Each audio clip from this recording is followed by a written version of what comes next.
ঊনবিংশ শতাব্দীতে ডুবে যাওয়া একটি জাহাজের সন্ধান পেয়েছে ব্রিটেনের এক ডুবুরিতল। সেখানে মূল্যবান সামগ্রীর পাশাপাশি পাওয়া গেছে ১৭৫ বছরের পুরনো প্রচুর শ্যাম্পেনের বোতল। শত বছর ধরে সমুদ্রতলে পড়ে থাকা এই শ্যাম্পেনের দাম যে কার্যত অমূল্য তা বলার অপেক্ষা রাখে না।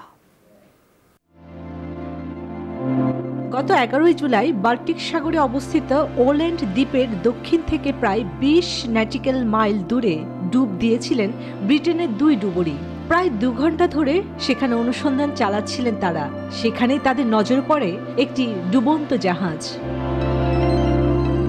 সন্ধান চালিয়ে মূল্যবান সামগ্রীর পাশাপাশি পাওয়া যায় ১৭৫ বছরের পুরনো শ্যাম্পেনের বোতল। শত শত বছর ধরে সমুদ্রতলে পড়ে থাকা এই শ্যাম্পেনের দাম যে কার্যত অমূল্য তা বলার অপেক্ষা রাখে না। ১৯ শতকের ওই জাহাজটি মোটামুটি ভালো অবস্থাতেই রয়েছে। শ্যাম্পেন ও পানীয় বোতলগুলো বড় বড় ঝুড়িতে ভরা ছিল। আরো চমকপ্রদ বিষয় হলো জাহাজ থেকে পাওয়া গেছে মাটির তৈরি কারুকাজ করা প্রচুর বাসনপত্র। ওই মাটির বাসন যে সংস্থার তৈরি সেই সংস্থা এখনো রয়েছে। সংস্থাটি থেকে স্বীকার করা হয়েছে বোতলগুলো তাদেরই তৈরি, তবে শ্যাম্পেনগুলো কোন সংস্থার তা এখনো স্পষ্ট নয়।